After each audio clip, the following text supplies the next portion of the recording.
Thanks so much. We have got a great showing here. I see a cross-section of faculty, staff.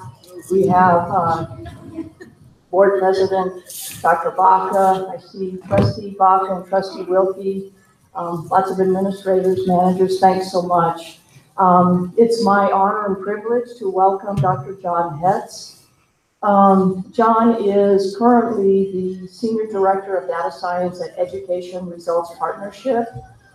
He's been working at the state level most recently to support the California Guided Pathways project. And I understand John was just in San Diego last weekend working with the 20 community colleges in the state who are really pushing the implementation of guided pathways in the state. On a personal note, I can tell you, because I worked with John at Long Beach City College, he was the director of research there, and in terms of his dedication to student success, his excellence as an educational researcher and an educator, we're really lucky to have him here. He's very passionate about student outcomes. He's been a driver in the state for looking for ways to improve outcomes. So he has graciously offered to help us, to give us a good understanding of what guided pathways are currently looking like, what people are thinking about them, and to offer his expertise. So with that, thank you, John, for being here.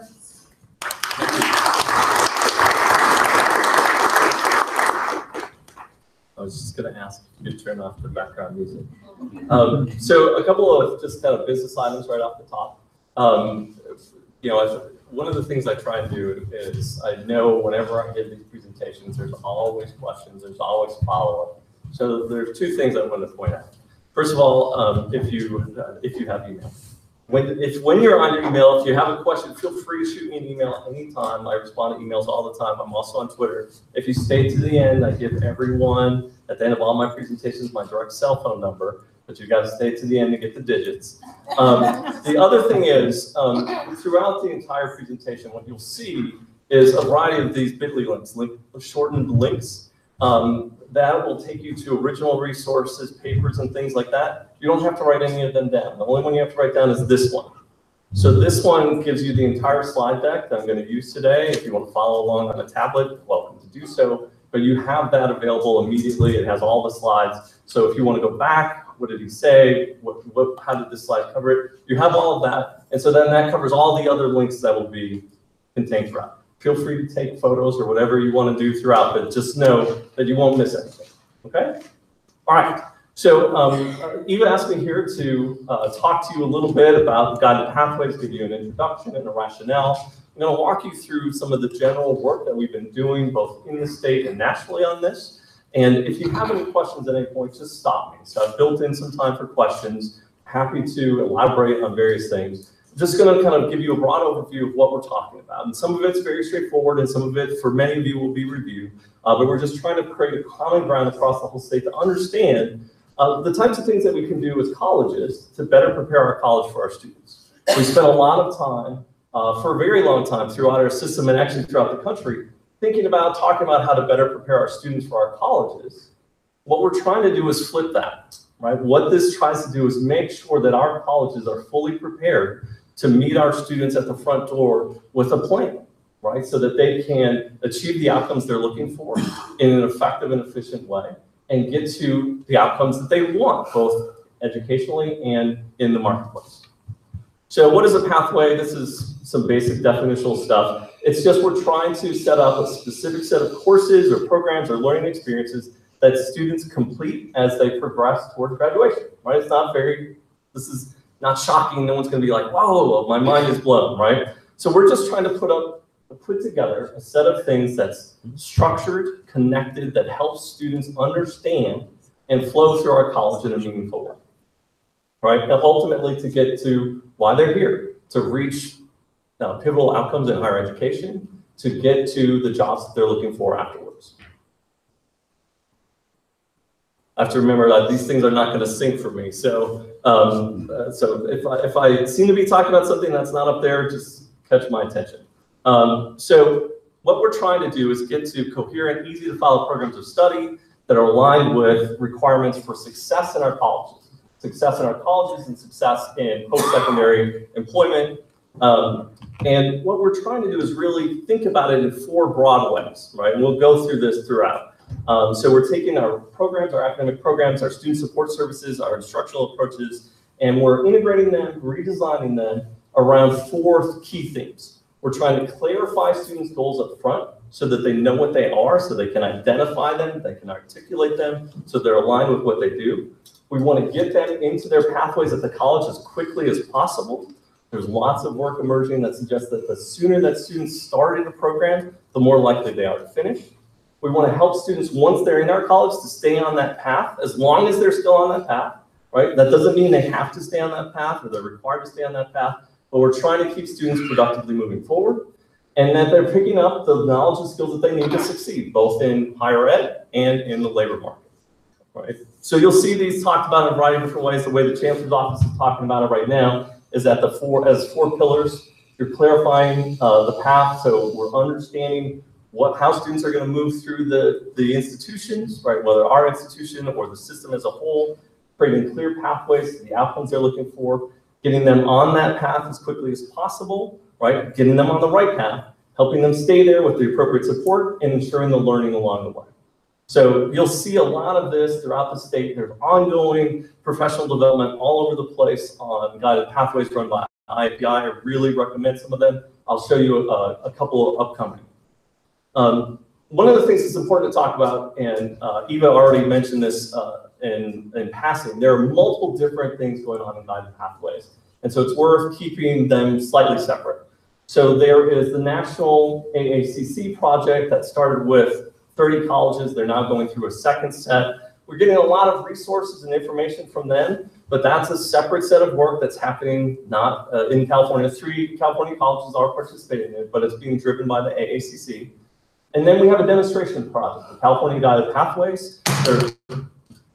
Sorry about that. There are 20 different colleges in California that are participating in this demonstration project. It was a competitive process. They're paying to participate in this. So they're not getting initial funding, they're actually paying to do it. It's an institute-driven model similar to the national project, but we're using the things that are developing there, hopefully to inform the work throughout California.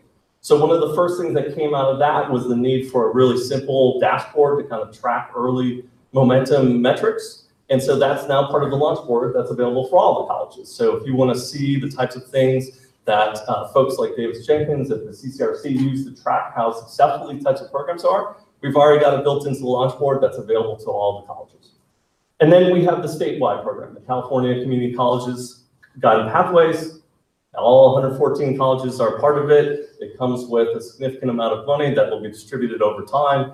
And there's various requirements for participation, things like that. And that, for most colleges, is really what the experience is going to be. But these other parts also provide us with lots of resources. So one of the things I've done is I've pointed to you to some of the key places you can go to get more information. You want to find out what's happening nationally. You want to find out what's happening in the demonstration project. You want to see all the resources that the Chancellor's Office is setting up for them. All of this stuff is super available. So you can very quickly develop a lot of expertise on this. So what is a guided pathway? There are lots of things that people talk about as pathways. And part of the thing that I think is probably most problematic about talking about guided pathways is we've used pathways and guided in so many different ways that we've rules lots of definitions that we already have into what we're talking about. And so sometimes people will think about very specific pathways that colleges have made for particular programs or either particular populations of students or particular programs, particularly in CTE. Some people will argue that this is a method to eliminate liberal arts majors, that it's a tracking system, that you're going to track students invariably into sequences that they can't get out of, that it's really deprioritizing transfer and higher education outcomes for career, that it's creating additional programs and initiatives to pile on all the initiatives that we already have, or that it's imposing a national model that's not that doesn't fit California, that's not what we need, that doesn't translate. And none of those things are really true. Right? Guided Pathways is a system, it's a way of thinking about transforming colleges that's designed to help all students, no matter what they're looking to achieve in college. It's designed to help them get there and to get there in a meaningful and expedient way. One of the things that you may have seen, and we'll talk a little bit about this later, is a lot of our students spend a great deal of time at our colleges, and many of them leave our colleges without an outcome. If you look at the student success scorecard that the Chancellor's Office maintains, at most colleges, the plurality of successes, right, that is the biggest single group of successes, are students who've completed 60 or more transferable units, right, with a C or greater average, but who have not gotten a certificate, a degree, or transferred to a four-year institution, right? That's our biggest successful outcome at most colleges. And that we count that as a success is something that this type of program is designed to really get us to start to question whether or not we should count students that have spent that much time so successfully at our colleges that don't leave with any outcome. And so the part of what this is designed to do is help all of our students make sure that they're getting to the outcomes that they want. It's for all programs, not just CTE. It includes general education. It's built very powerfully into what we expect students to learn over time. It's designed with upfront support for student exploration to make sure that exploration is useful and productive and not just plain wandering. It includes educational and career planning to make sure that students are starting off in the right goals and switch to goals as their plans change. It provides a framework for taking all the work that we already do and organizing it in a way that it now works together rather than have them all work individually, sometimes together, but sometimes not. And it builds on existing systems and it's adaptable to local context. One of the reasons for the California Guided Pathways Demonstration Project is for us to jointly explore what happens in guided pathways when applied to the California context. So what we're trying to do is provide a flexible, generalizable system of approaching what we do at the colleges that any college can take and adapt to their local context. The next slide I'm going to show you has a ton of stuff on it, so I'm not going to cover it other than just to point to it as a really powerful one-page resource. So this is something that comes from the national project that kind of helps understand all of the critical parts that guided pathways entails, both on how to plan for it, what the conditions are, different things to get ready. This is a great example of one of the things that's listed as preparation and awareness, how to sustain it, the various things that you do along the way to implement it. For me, as a former director of IR, I really like the middle part that talks about the early outcomes that you can track to tell you whether or not the changes are going to lead to the changes that you're hoping for in long-term outcomes, leading to more students successfully completing a degree, a certificate, or transferring to a four-year institution. And so you can see all of it, or you can see this graphic at the bit.ly.pathways graphic. It's a really great, like, I need one page to help me understand what all this is. This is a great starting point. So why is there a need for guided pathways? I've alluded to this a little bit already, but so let's cover a couple of things from California. So when we look at students' educational goals and their 6-year attainment, right? So what happens to students who start at community college? So when you ask students, you can do this in a variety of different ways, but when you ask students, somewhere between 70 to 90%, in this sample it was 80% of students, indicate that they have some kind of bachelor's degree goal. Sometimes it's an associate degree and a transfer. Sometimes it's just a transfer without an associate degree. But many of our students in the California community colleges come to us with the intent of completing a four-year education.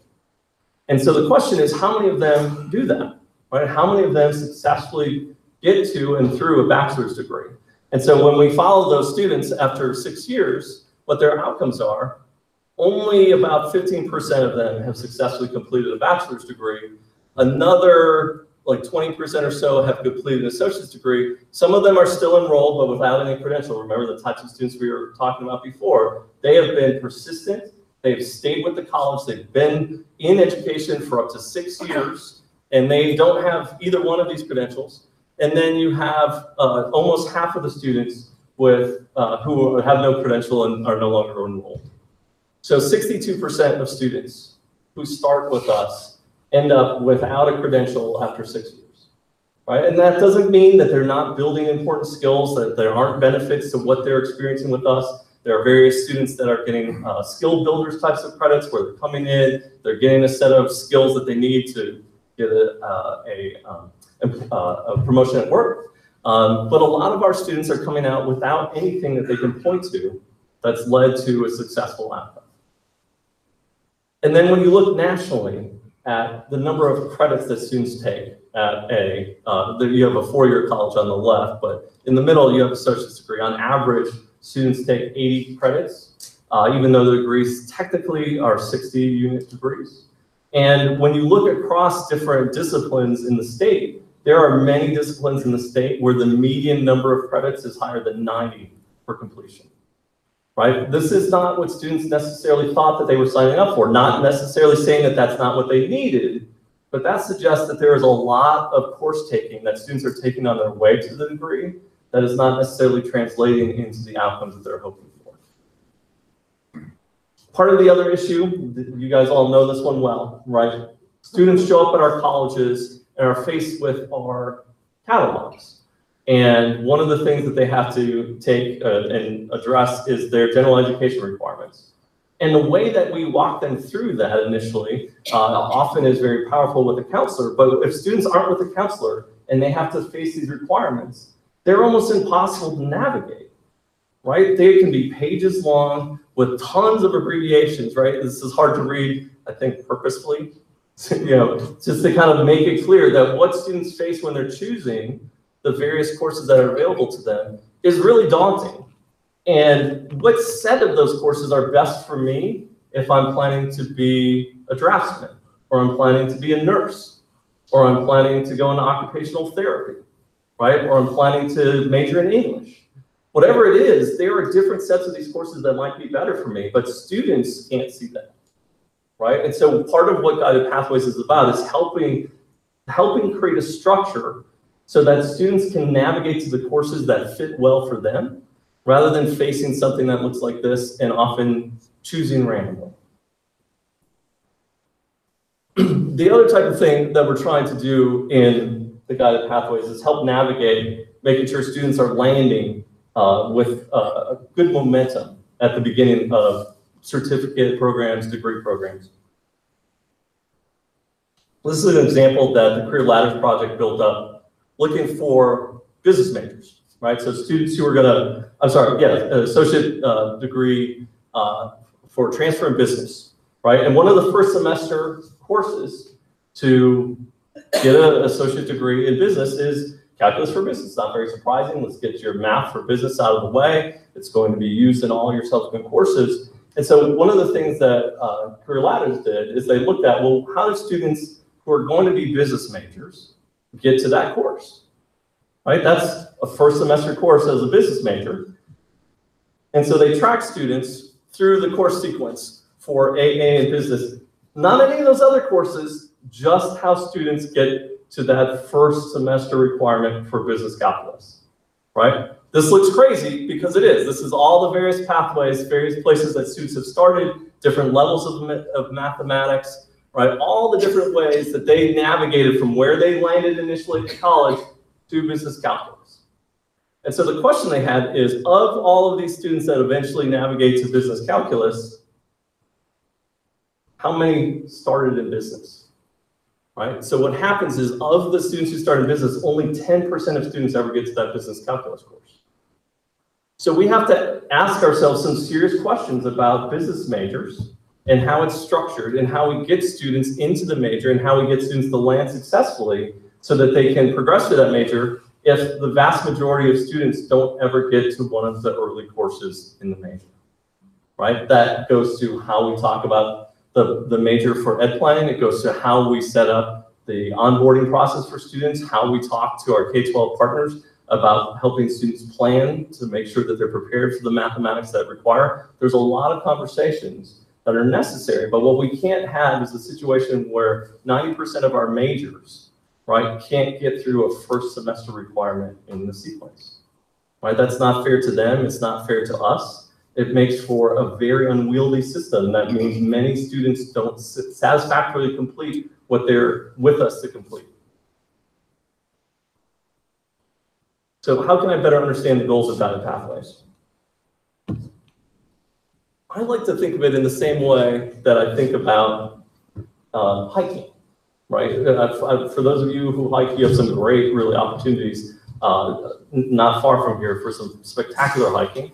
But successful pathways through college need to be clear, and they have to have easy access. Right? So this is an example of obstacles that can be on a path, right? So you need to make sure that any pathways that you've set up for students, that you've cleared unnecessary obstacles, anything that shouldn't be there needs to be removed. You want to be aware of barriers to entry or progress, right? This is a really terrible trail to try and access, right? It's not impossible, but that's going to dissuade a whole lot of people from what is probably a spectacular trail. And here's another example of a trailhead that's not so great, and definitely not accessible to all participants. You also want to maintain the pathways over time. Colleges change, employment changes, all of those things are happening, and sometimes the things that we need to maintain and watch, we don't. It gets overgrown, and we need to make sure that the pathway through is consistent and still viable.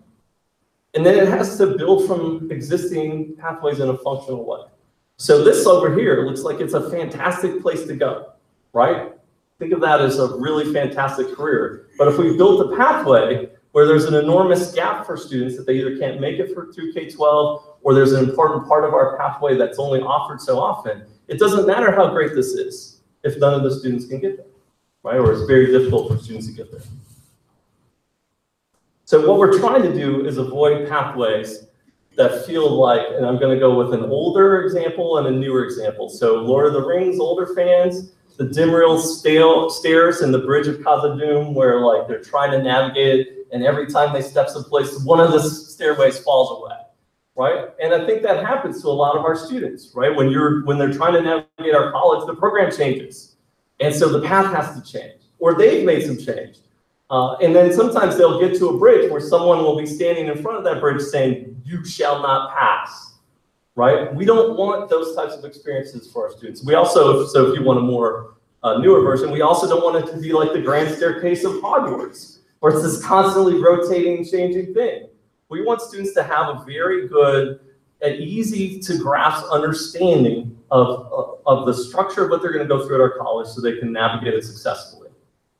So this is one of my favorite examples of a great trailhead that I think really provides a powerful analogy to what we should be trying to design. This is from the Limpy Creek Trail in the Siskiyou National Forest in southwestern Oregon. It's fantastic. So the first thing that happens is the trail is very well integrated with the point of access. So you can't really see it here, but this is the parking lot, right? So you get there and it's very obvious where the trail is. It's very well integrated with where you're going to arrive. There's clear and direct access to the trail from where you land. There's really nice, ample maps, guidance, and support all along. There's all along the trail. There's also, right when you get there, there's an opportunity like, okay, if I need to catch my breath or plan or do things, there's like built in, like, here's some space to prepare, right? And then there's multiple types of optional support all along the trail. So if you're there to run, you can run no problem. If you're there to bird watch, there's all these little bird watching stops. If you're there for more of a botany type of experience, there's all kinds of botany stops. So there are all these different optional support that you can use depending on your goals and your needs, right? And this is the type of experience we're trying to design for students in college. Someplace where you arrive, where the entry point to college is well integrated with how to get there. So the front door experience is very straightforward for students, that they have clear and direct access to the goals that they want to achieve at the college, that you have ample maps, guidance, support for them all along that path, that there's different types of support available for the students who need more and the students who don't need any, so all of them can progress at the pace that's appropriate to them, and that we have this guidance and support that checks in on them all along the trail to make sure that they're progressing in the way that they want. So we already talked a little bit about the 4 pillars, so let's break those down a little bit. The first pillar is to trying to clarify the path for students, right? Working with what our curriculum is going to be, how our guidance interacts with that curriculum, what our internal systems look like. And so what we want to do is help students answer this question, right? They arrive at our college, and for many of them, especially the first generation college students that most of our colleges serve, right? This is what college feels like. I've arrived, I know I want to be over here somewhere, maybe. How do I get there? And so it's worth thinking about the types of questions that new students ask all the time and how we can make sure that they're answered. So there's a set of work that the CCRC has done trying to figure out what are the things that students always ask, right? And they're pretty basic. What are my career options? What are the educational paths to those careers given my interests? What will I need to take? How long is it going to take me to do it? How much will it cost me? How much financial aid can I get? And will my credits transfer? There are a lot of other things, but these are the basic ones. And then there's a subset of our students who've been there a while who a different set of questions, right? Our continuing students. How far along am I toward completing my program? If you look across the state, college vary widely in how much support they give to students so that they know where they are. Some colleges have a lot of support so students know exactly where they are. Other colleges, it's really up to the student to know how they're moving in their program. Am I on track? How much more time will it take? How much will I have to pay? What do I need to take next term, right? How do I stay on my plan to make sure that I can complete in the time that I like? What will my schedule be? What if I want to change programs, right? How is that going to work for me? How can I do so if my interests have changed? And how can I get work experience in my field of study while I'm here? Right, one of the things you're going to see that's definitely coming out in the Institute 2 of the national program is building in ongoing experience of the workplace in students' educational experience. So that's going to come up a lot because students ask about that. How can I get the experience to help me get the jobs that I want once I finish in education? So the first step, clarifying the path. We have to work together. The colleges have to unite across the academic and non-academic sides of the house. In fact, I think it's going to get to the point where we're really not functionally going to want to talk about there being an academic and a student support side of the house, right? That we are all part of the same thing. We need to design specific course sequences for students so that there are clear exemplars. So they can look at, if I'm part-time, this is a good plan that works for me. If I'm full-time, this is what I want to try and take over time. We need to focus on math pathways, so students are on a math sequence that's appropriate for their educational goal and for their major. We need to make sure that students have progress milestones, that we both let them know that they're hitting, and hopefully, if we're doing things well, certificate, so that students are stacking their credentials as they go along. So if life interrupts their educational progress, they still have something meaningful from our institutions that they can translate into workplace outcomes. Key program learning outcomes, so we know what we want students to learn as they're going through our program, making sure that they're picking up the skills that they need to succeed, making sure that we're tracking carefully regional employment opportunities so that we're training students for positions that they'll be able to get and that will be there, and that we're making sure that what we design is tracked to or linked with our nearby four-year institutions so that when students leave, they don't suffer from what's often euphemistically called credit loss, right? As they go to another institution, that institution says, well, I'm sorry, we only will accept 2/3 of your credits, right? We have a slightly better situation in California than most of the state, but our students still suffer a fair amount of credit loss. I hate that term, it's really not loss. It's not like the students were like walking around and it fell out of their pocket. They've done the work, they're just not getting credit for it anymore. So they didn't lose it. What's happened is we've not done the work as grown-ups to make sure that the things that they do with us are going to meaningfully transfer to where they go next. Next step, entering the path. We want to make sure that students start off at the college in the appropriate place in a way that will lead them to be success. So one of the things we want to make sure to do, and this is probably some of the things that I've spent a lot of time on, is making sure that students are arriving, and if they don't arrive, that they're quickly acquiring the academic and college-going skills that they need to succeed.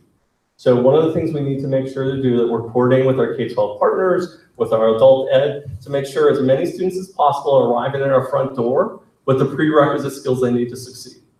And for a very long time, we've spent, we've essentially said we're not going to necessarily work with our partners. We're just going to take students as they are and reteach them, right, if they haven't gotten the skills that we need.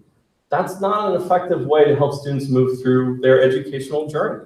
We need to be working meaningfully, reliably all the time with our K-12 partners, our adult ed partners, so that their outcomes align with what we want students to have when we arrive. That's part of what we have to do as colleges.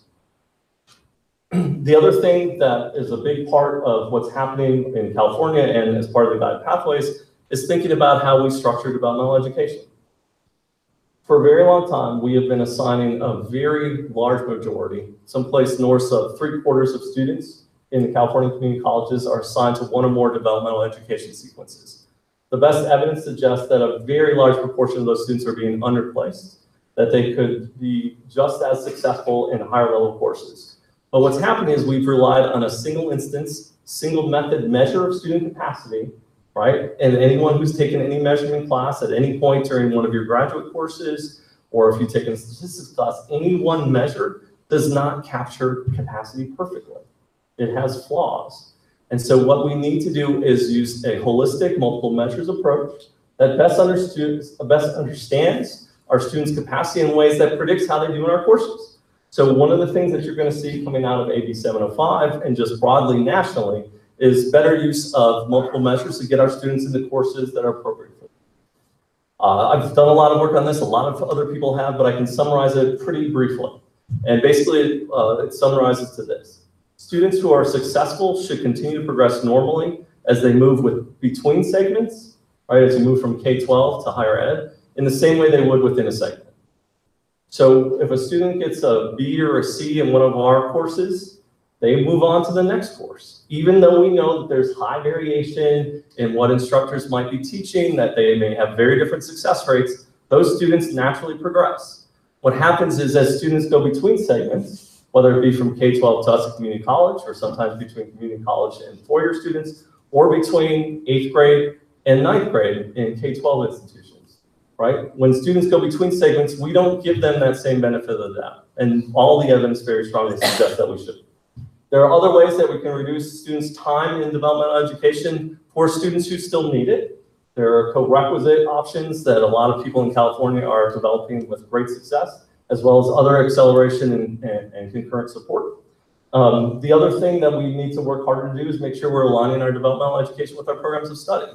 In a lot of cases, what happens is they're set up very separately, and it's not well aligned or contextualized for students, and there's lots of evidence that as students move through developmental education, the more context they have, the more it's aligned with and part of what they're doing at college, the more likely they are to be successful.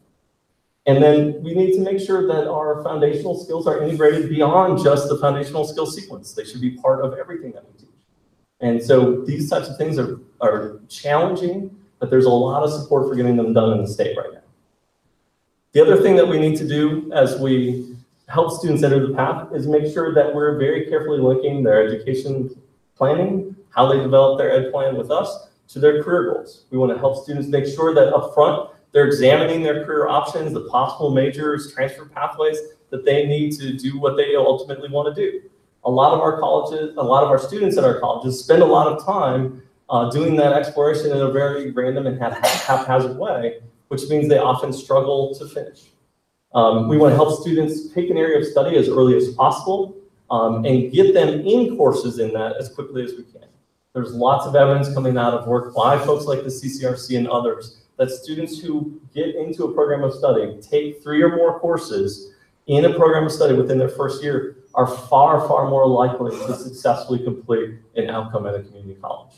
And so part of our goal amongst all the things we're trying to do with them is to get them into the thing that they came to college to do, right? Students came to college for the pathway to a career. What they want to be able to do and what really motivates them and gets them fired up is experiencing that, embedding in that, finding that. And that's what gives them the motivation and enthusiasm to get through some of the other things that they might not be as heavily enthusiastic about, right? But if they have a flavor, if they've got a taste of what they're in college for, that helps drive them through, right? It helps give them the push necessary during the dark times of that second year when you're like, why am I doing this?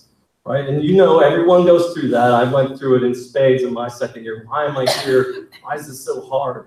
We need to make sure that students have a taste of why they are in this so they can get through those difficult times. So we also need to make sure that we're supporting students so that they can stay on the path. One of the things that we need to do a better job that's built into most guided pathways design is tracking students' progress, right? Once you've spent time to make sure that students have a good plan, that they've entered that program of study, now we have to do a good job of actually tracking them on that journey. Are they doing what we planned together to do? Are they doing the things necessary to complete in the time span that they're hoping to complete it? So we need to monitor what they're doing, tracking how they're doing at college, and making sure that we have interventions, right, for off-track students. And they don't have to be heavy-handed interventions, but as a college, we just have to have a set of tools that we can use to reach students that may be off track, at the very least to determine whether or not they're off track. We want to make sure that we're embedding our academic and non-academic supports directly into the programs. Students are going to be much more likely to take advantage of them when they're there. And this is just, for me, one of the things that is super important at every college is that we are rigorously and carefully evaluating the interventions that we use. A lot of times we have lots of interventions that have been around for a very long time, and we actually don't know how effective they are. We don't know if they're differentially effective for different students. And it's very important for us to understand which of our interventions for which students are most effective, so that we can deploy the right ones under the right circumstances and can develop new ones when the ones that we have may not be working as well as we'd like. And then we want to make sure that we're adjusting our college structures, right? There are lots of things that our colleges have built into them that have been built into them over decades, right? That have been around for a very long time. Colleges as institutions have a lot of inertia. And so we need to make sure that we are carefully reviewing the structures that we have in place to make sure they continue to apply to our students and our circumstances now. So what can we do? Some of the things we can do is we can make sure that exploration is more productive and useful for students through the use of meta majors. We want to think about how we've set up the decision-making process so that students' decision-making is much more straightforward and streamlined. There's a whole lot of work, and anyone who's gone to any supermarket, any modern supermarket understands this well. Lots of choices can be overwhelming, right? So I can remember one of my experiences going to buy a jar of peanut butter.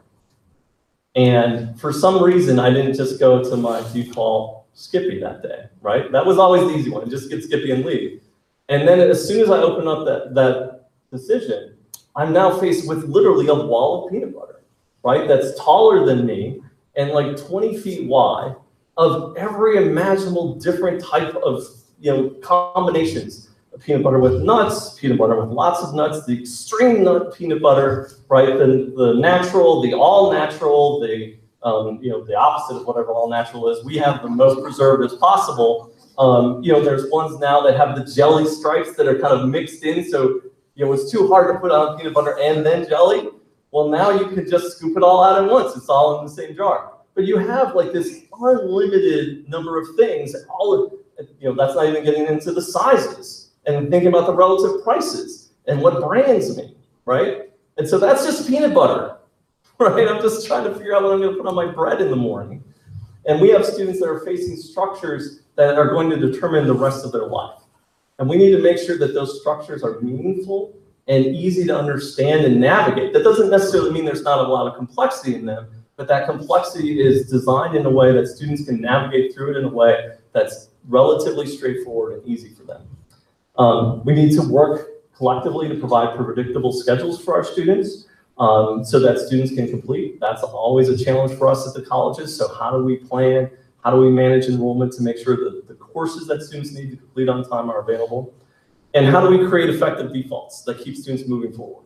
So one of the things we want to make sure is that as we're getting students into things, that the things that we're starting on allow students flexibility so that if they change their mind, they can, but that keep them productively moving towards their degree. Oh, and sorry, I also want to point out one of the things I have throughout is I've tried to point you to various resources that are available to us to do this work. So that's embedded throughout. I meant to mention that sooner, sorry. So ensuring learning.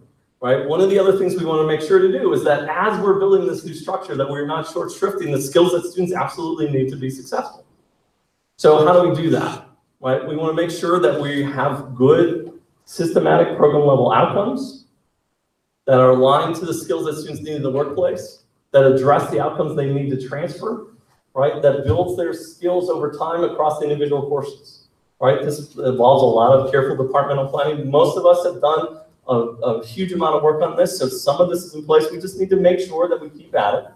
And we want to make sure that we're also emphasizing the quality of learning, that students are building the critical thinking, decision-making, collaboration, problem-solving skills that they need in addition to their program-specific skill sets, that we're leveraging their learning outcomes assessment that we have to help with the instruction, and that we're providing professional development throughout the institution so that effective teaching practices can be brought forward and that we can collaborate collectively.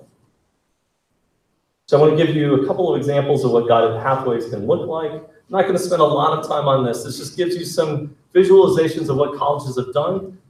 This one comes from St. Petersburg College in Florida. And what they try and do is they just try and give students a sense of some broad career areas, right? And I know, sorry, I'm used to having a slightly bigger screen than this, so you can't really see this. But remember, all this is available, so you can always go back. But you get a broad sense of areas that you might be interested in, and then careers within that area that if you're interested in education, here are some careers you might be thinking about. Here are some possible employment outcomes, some earnings outcomes, ways to think about whether or not you might be successful or milestones along the way.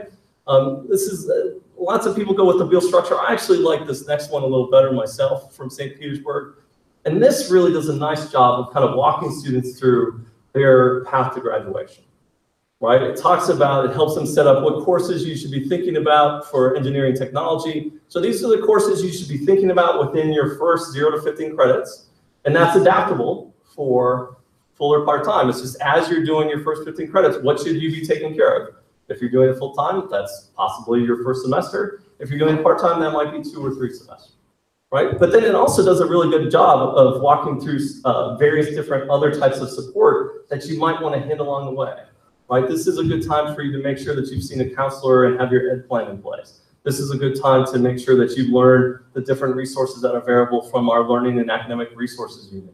Right? They have all these things built in. These are the things you should be thinking about as you move forward. These are the milestones that you should be hitting as a student so that not only are you thinking about the courses you're taking, but you're also hitting all these elements along the way that says, oh yeah, I'm about done with 30 units. I need to make sure that I've gone to the transfer center sometime at this point, right? This is a really important thing for me to check off.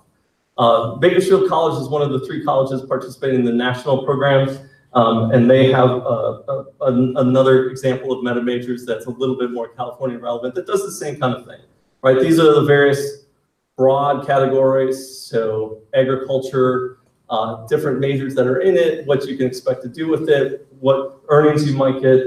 Again, I apologize, these are far smaller than I expected them to be. I do want to show one other example that I think is very powerful to think through the kinds of flexibility that a good guided pathways program designs. And that is this from Lorain County Community College. This is how they've designed their business program. And so their business program basically starts off with a set of courses that there are 7 courses that within their program will fit into any one of their 12 different sub-programs. So you may not know what type of business you're interested in, but you can take these 7 courses and it's not going to preclude any of those pathways, right? So whatever you're interested in, start here, take this. That's going to provide you the foundation for wherever you go, right? And as you go, even if you start to add on, so I'm thinking about accounting, and let's add accounting 152. Well, that still actually is going to count for 10 out of those 12, right? So you're giving students the structure to move forward, but the flexibility to apply that. And even once you've been through in a year and moved towards a very particular path in accounting, you can still change track and use all of those credits for 8 of the different sub-majors. And so that way, or 8 different programs within that broader set of business programs.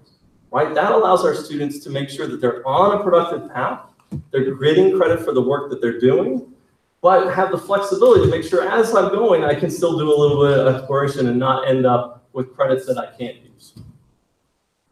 So this is the big question that everyone gets to. How can I possibly do one more thing, right? Seriously, you're going to ask me to do another initiative? And so no, I'm not going to. That's not. Other people are going to ask you to. So the thing about Guided Pathways is not designed to be a separate initiative, a new initiative. What it's designed to do is help organize our work in a way that's more productive for us. And so you can take a lot of the different things. I'm going to walk you through two different ways of thinking about it, right? So the framework for all our improvement efforts. So we have things like the Career Pathways Trust, strong workforce programs, CID, ADT, all that stuff is very important efforts that help us on the Clarify part of what we're trying to do in Guided Pathways. You have things like the Educational Planning Initiative that is very important both for clarity and intake. You have things like AB 705 and the Multiple Measures Assessment Project that provide help both at the intake and support. You have the Basic Skills Initiative, things like Basic Skills Transformation that gives us support for different supports that we can provide.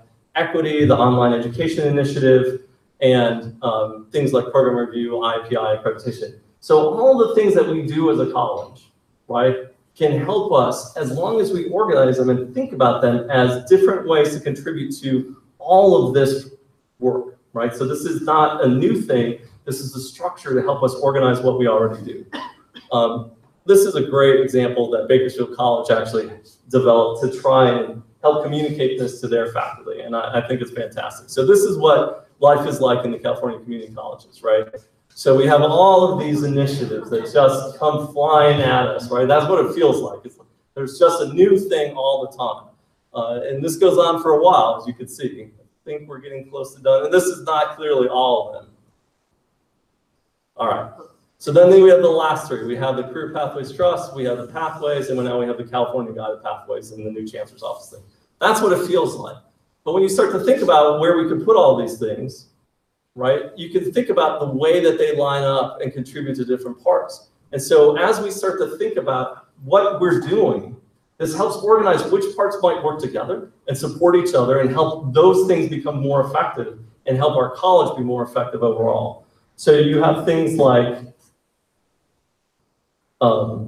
tons of things in student success, the IPI, the Career Pathways Trust. All of these things help us with the clarity, the intake. You have the Common Assessment Initiative, may it rest in peace, but it did a lot of work to get us to think about that. Various different equity and triple SP funds, the I Can Afford College type of work. We have contextualized learning, supplemental instruction. Again, we can use triple SP and equity money for student support. And then the curriculum, the CID, the ADTs, the Work Like Career Ladders Project, all of this work that we're doing, we can organize into these larger structures that help that work potentially be more effective. So what is possible taking the Guided Pathways approach? There's a variety of different examples that you can use. I want to point to one in particular, and that's Georgia State University. Georgia State University has implemented a variety of different parts of the Guided Pathways initiative over time, and they are a lot like us. They're a four-year institution for sure, but the types of students they have, for example, the number of Pell students that I'll show you in a minute, very similar to what many California community colleges have. And much like us, they had long-standing equity gaps and many of their students failing to complete an outcome. So in 2003, typical equity gaps where white students are significantly more likely to complete a significant education outcome for them, graduating with a four-year degree. What happens over time, right, as they change their practice to improve the structure, to make it more streamlined, to think more carefully about the experiences that students have. And what you see is that it dramatically increases the outcomes of white students at that institution, but it even more dramatically increases the outcome of African Americans and Hispanics. So one of the things that's been happening in our colleges is the structure that we have, right? Or the lack of structure that we have. The consequences of that has fallen disproportionately on our students that can suffer those consequences the least, right? Our first generation students, our students of color, our low income students, and that as we restructure ourselves as colleges, this is a real opportunity for us to address long-standing equity gaps in ways that helps all of our students. One of the things that's really remarkable about the work that happened at Georgia State is it happened under very difficult circumstances for colleges. Much like us, they have a very large proportion of students who are Pell eligible, over half. And you can see what typically happens with outcomes. As more students are Pell eligible, fewer students graduate. It's a pretty universal rule across the country. And yet Georgia State now looks completely out of that normal transition as you have more Pell students. So even under exceptionally challenging circumstances that are a lot like ours, and even when some of their metrics were already consistently positive. So one of the things that's always struck me about the students at the California community colleges is they stick, right? Our students are persistent, they're hardworking, they work to stay in college. And the same thing happened at Georgia State. So when they looked at their fall-to-fall retention, right, it was very consistent over time.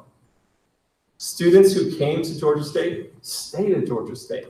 They were very proud of this until they started to look at how many of those students were actually progressing, and then you get a very different picture, right? Very few of those students who were persisting were actually making it to sophomore status, right? Weren't actually making it meaningfully through the program of study. And as they change their practices and the structures of the institution, what you see is that persistence stays the same, but the number of students who are starting their sophomore year as sophomores dramatically changes.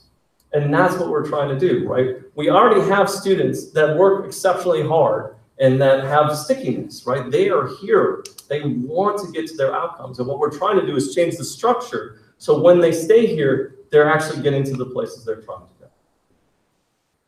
go. There's a couple of other examples. So I talked about Georgia State. Florida State is another example where one of the things they've tried to do is help monitor whether or not students were staying on track, and implemented this over time. And you can see as they've started to do that, their on-time graduation increased pretty significantly, a 12% increase in on-time graduation rate. That's tough to do, right? That is a really meaningful, significant change. The University of System in Hawaii has worked really carefully to think about off-track credits, try and bring that in line so that students are completing on time without lots of additional units. And they've had a lot of success with that as well. So why ultimately do we want to land with something like Guided Pathways? There are a variety of reasons. What is it, first of all? We're trying to develop clear roadmaps to students' goals. We're trying to redesign our intake so students don't just show up and get stuck there. We wanted an on-ramp into a program of study where they can be successful. We want to track students' progress. So as they're moving through the institution, we know how they're doing and they know how they're doing. And that learning outcomes and assessments are aligned across programs, and that we're monitoring to make sure our students will be successful. And what happens when you do this is students are less likely to churn. They're less likely to move between institutions. They're less likely to move between programs. You're less likely to get students who transfer early to suboptimal transfer destinations, like the University of Phoenix, for example. You have many more students complete. You have many more students complete in a timely way. And for our students, that's incredibly powerful, right? Spending lots of extra time costs money, right? The credits cost money, the books cost money, the time you spend costs money. That's an opportunity cost. And for many of our students, that opportunity cost is in fact the biggest cost of education, right? Is the time that I'm spent outside of what I'm planning to be doing. The time the degree goes down, and hopefully if we're doing this right, the skills that they leave our institutions with are more powerful and useful to them.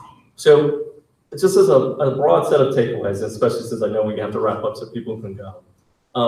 One of the things that I think is very powerful about the Guided Pathways, and I think puts a lot of what we've done in context for a very long time, is that we've been working very hard and our students have been working very hard for a very long time.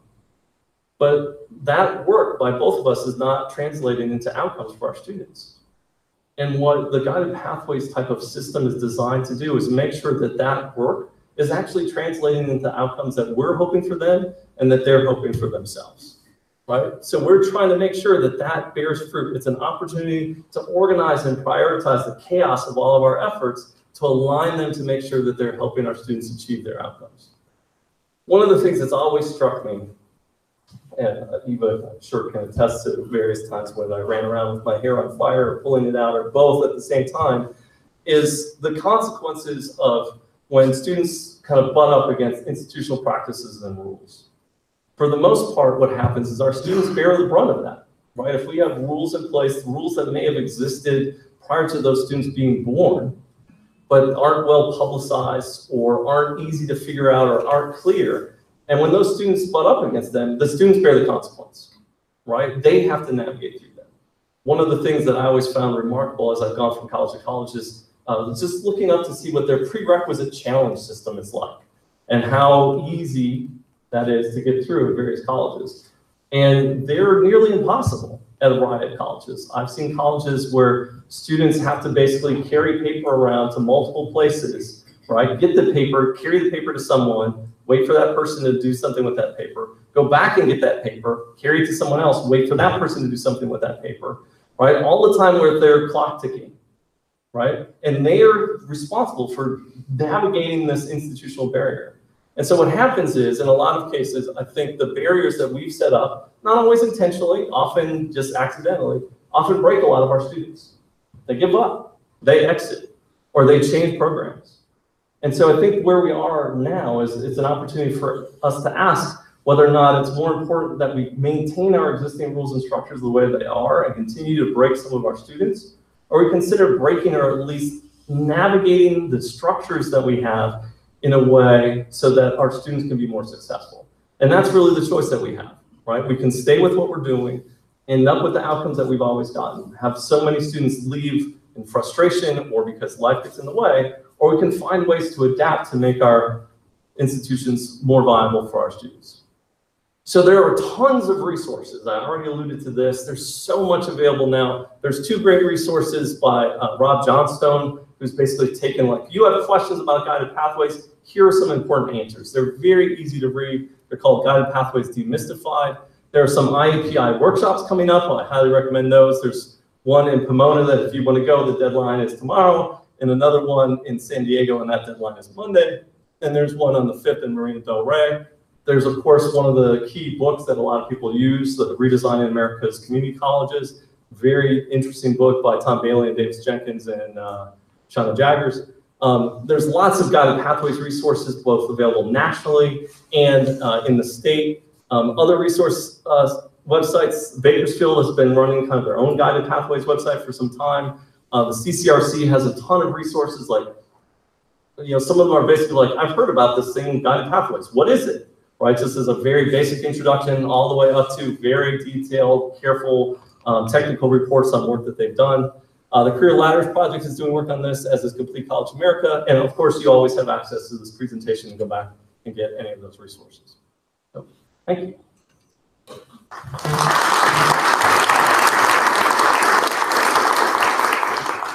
So I realize I've run up against 1 o'clock. So if for those of you who have to go, please feel free to go. But I have no place to be, so I will take questions for as long as we have the room. And after we lose the room, I will take questions outside.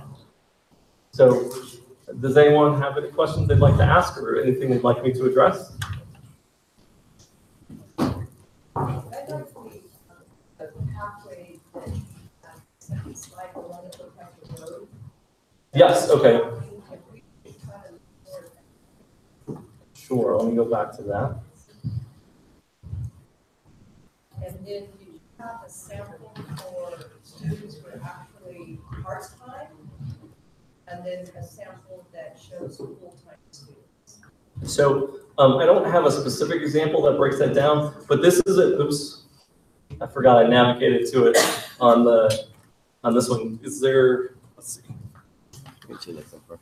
Use back. Well, yeah, but back is gonna take a while. No, not really, not with that. It just takes you back. Oh, I guess it does. Yeah, it's gonna go one at a time.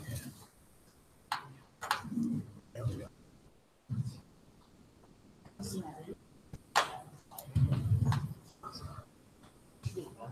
Now let's see if we can just make this bigger. You just hit from current slide. Oh no, but I don't want to do that. I just want to make it bigger because Okay. it's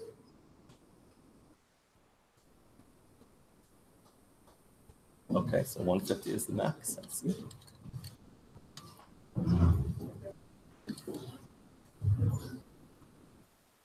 Oh, that's why.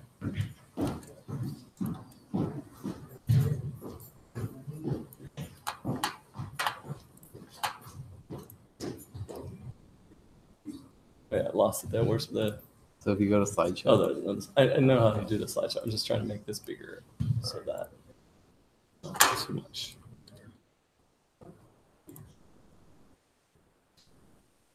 Okay.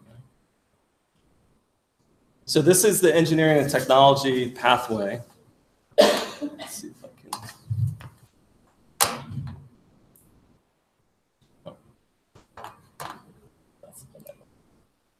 And so one of the things you could see is what it's trying to do is it's not a full-time versus part-time path. It's an anytime path. So if you're going through this system, this is what you should be expecting to do basically in your first 15 credits of work. So if you're going part-time, you might, the program probably has to do a little bit more work to think about how they would be sequenced, but this is what you should be doing in your first 15 units, whether or not you're going full-time or part-time. Other places have developed very specific, like if you're a part-time, here's like a 2-year or a 4-year version of a degree program or a 2-year version of a certificate. But a lot of them will develop something like this: is as you're doing this, right? This is what you should expect to do at whatever pace you're going. The thing that becomes really important for this, though, is tracking what students say on their ed plans with their counselors. And so really what is powerful is if you collect that information and use it, then you can get a really good sense of what you need to make sure is available for those students. And so this is where you can start to get really powerful synergy between the instructional side of the house, the student support side of the house, the academic resources part of the house, where you can really think about these are the students and where they're going to be potentially. How do we plan for that to make sure the courses are there, that the support is there, that we're tracking to make sure the students are, regardless of whether or not they're on a full-time or part-time plan. I'm sorry, I've walked away from that. It's okay, I have no. Okay. So, what types of statistics do you have showing that students who do take 2 or 3 courses that they have interest in as far as a career at the beginning versus if they start taking GE courses? GE courses, yep. That are required. Right. Okay, I mean, totally required, and I was one of those students who left math to the end. So that's not necessarily the optimum way, right? But there's 2 different sets of work. There's work by, and from the Community College Research Center that's done this.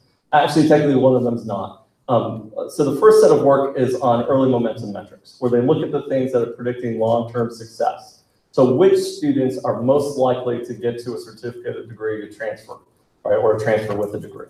And so one of the things they did is they looked for what predicts that. And there are a couple of really basic things that are not super surprising, but one of them is students who successfully complete 3 or more courses, so roughly 8 to 9 units of coursework in their program of study. If you do that in the first year, your likelihood of completing is much higher. There are other things that are important too. So, on the GE side, students who successfully complete their transfer level English and math course in their first year, also much more likely to ever complete. So it's a balance. There is a new paper that just came out late last fall, looking at just people in STEM fields and whether or not students who declare STEM are likely to finish. And what they found is that students who take a course in their STEM field before they take their first math course are much more likely to complete that program than students who take the math course first before taking the first STEM course. So there's something about taking a course in the discipline that you're at the college for that helps hook you and keep you there and motivating you forward. Those students all still have to complete the math, right? But some of the power of that is it gets me excited about why I'm here, to give me the motivation to make sure I apply myself to that math and to stick through it and come back. Yes, in the back. You mentioned student workers. We've been doing some work thinking that student workers, how to align student workers' experience with their. You mentioned that. So not necessarily student workers, but that students' programs of study need to in some way involve work experience. Okay, so what Mm-hmm. aligning that so one of the things that you see coming out of a variety of this work is the more experience that students have in something similar to their program of study, the more likely they are to stick with it, and the more likely they are to successfully land in a job, right? And that, the second part, that's not, no one should be surprised by that. If you have experience in the field that you're applying for a job in, you're more likely to be hired than someone who doesn't have that experience. You know, surprise, right? I'm sure that that's the, but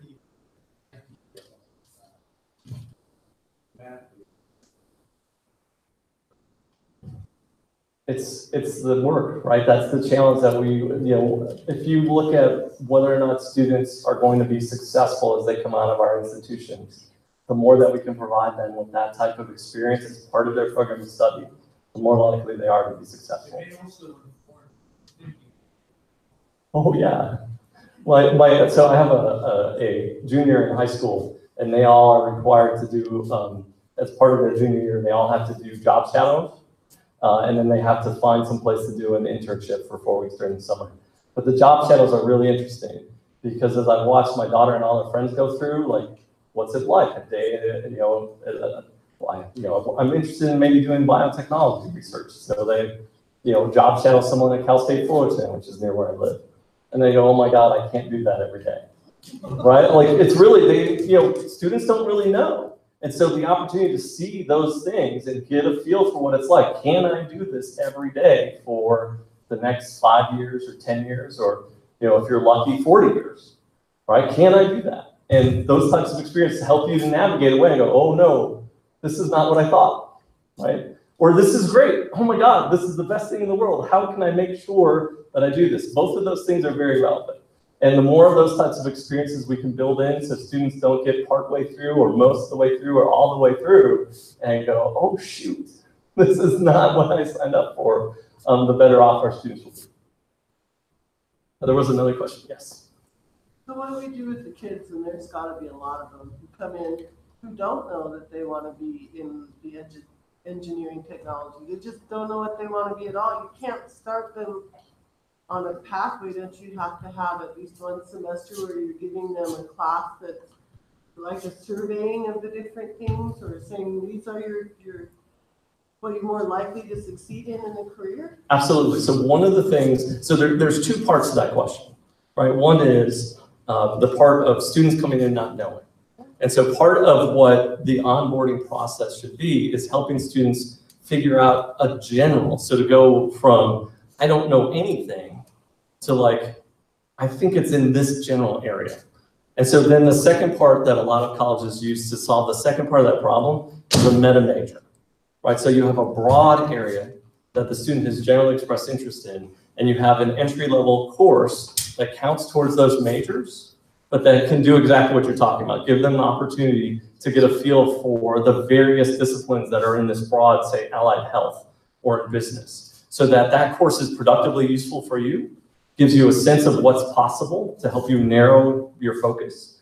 And then you can build your education plan around some of the other things like GE. Right, so that guided pathways does not say you have to know you're in this degree. What it says is we've created structures that help students get further along towards knowing that. And for the ones that aren't, get them into a general area so that they're taking courses that help them to figure out more specifically, but still making progress towards their degree while they do that, right? Rather than, I'm not ashamed to say, one of my semesters in college, I wasn't really sure which path I was gonna take.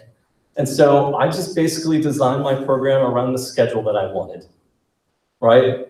What was gonna be easy for me to get to, and what was gonna be the time of day and the days I wanted to go to class. That was highly dysfunctional, right? And what we're trying to do, and it didn't help me at all. I mean, I love those courses, but none of them ended up applying. One applied for one of my GEs, but they were just basically, I threw away most of that semester, right? And what we're trying to do, and that's not, if students absolutely want to do that, we're not gonna stop them, but we're trying to make that a conscious choice. So that students have to affirmatively say, I really want to take these courses, even though they may or may not be in my plan, so that they're not just aimlessly wandering. We're trying to make sure that if they're going to wander, they're wandering with purpose, and they're wandering with a field guide, right? Because when you wander without a guide, it's very easy to get lost. The other danger that I see in this is when I started college, when I was on all the programs, one of my counselors said, hey, this is what you're gonna do. And I ended up with a degree, but I've never used that degree because I ended up going in a totally different path. So isn't there a danger that we'll have, sorry, but counselors are the ones that are gonna make this decision for the kids? Because some kids are just gonna do what they're told. So the goal, of course, is that all of that is, the goal is to provide informed guidance, right? And so guidance is, I'm not going to speak for the counselors, but I would imagine any counselor will say that we work very hard to understand what the student is saying about their goals to help them get into the right courses. And so all of this, what this all does is it tries to provide support and structure for those conversations so that it really can help counselors a lot, help navigate what students might fit best. Will there be a student who will have that conversation and will go down the wrong path? Absolutely. There's no way to stop that. But what this is trying to do is to stop so many of our students from wandering or going down paths because they didn't even know that this was not the path that they wanted to be on, right? And so, there's just lots of examples to that throughout the system. One of my favorites for us was looking at how students declared their major at Long Beach City College. We had an enormous number of students who were early childhood education majors who never took a single class in that discipline. Because none of them were planning to go in early childhood education. It was just the only place on the major list that you could find something that said education on it. They were planning to go into primary school education or secondary school education, but there was no place to say that. And so part of this is having the structures that help students identify their programs in a way that communicate them to us, jointly, so that we're getting them into the courses that they're, coming to our colleges to take. So there was another question. Yes, sir. I have a question in regards to any colleges that are transitioning into guided pathways. Are they looking at curriculum changes and maybe the changes in syllabuses that the faculty have to deal with? And if that's the case, are we looking at going to the dentist for cleaning, or are we going to the dentist for moving?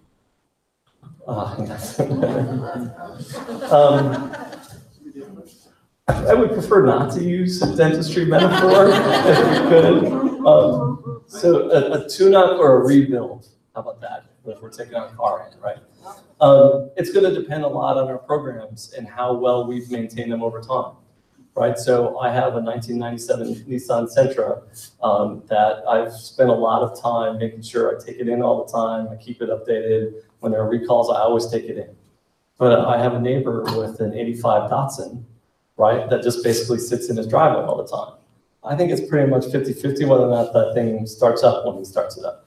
So the question is, have we been maintaining our programs and keeping them up to date and watching for things like courses that our students aren't really using anymore or aren't relevant to the discipline or the careers? If we've been doing that, it'll absolutely be just a tune-up.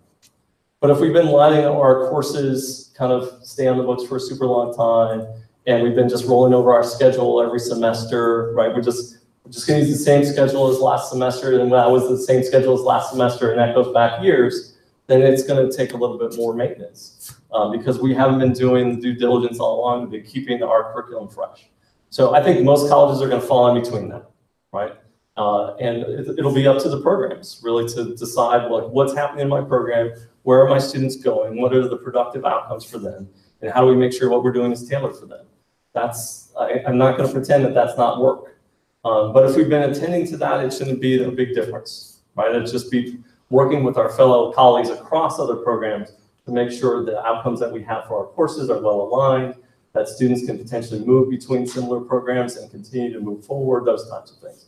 So that would be some new things, but a lot of it should be things that we should have been going through all along. I thought there was another question over here.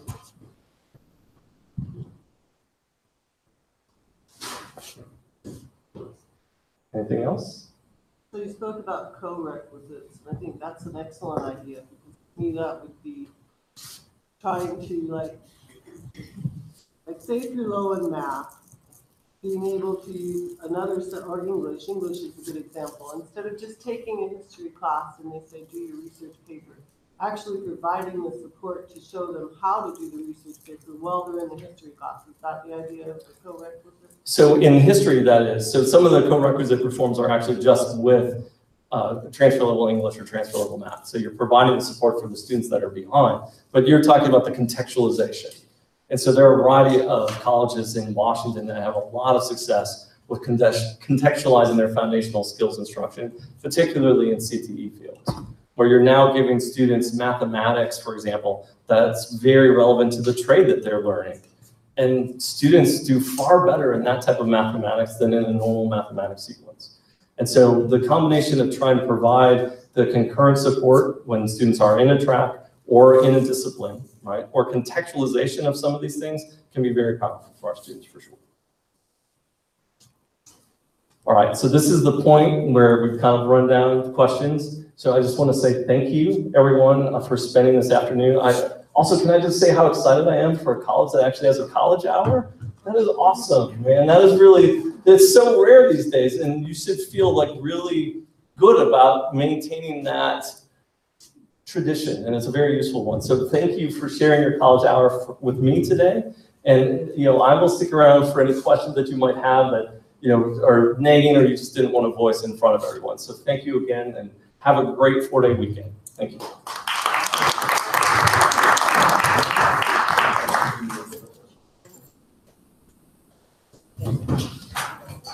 Yes.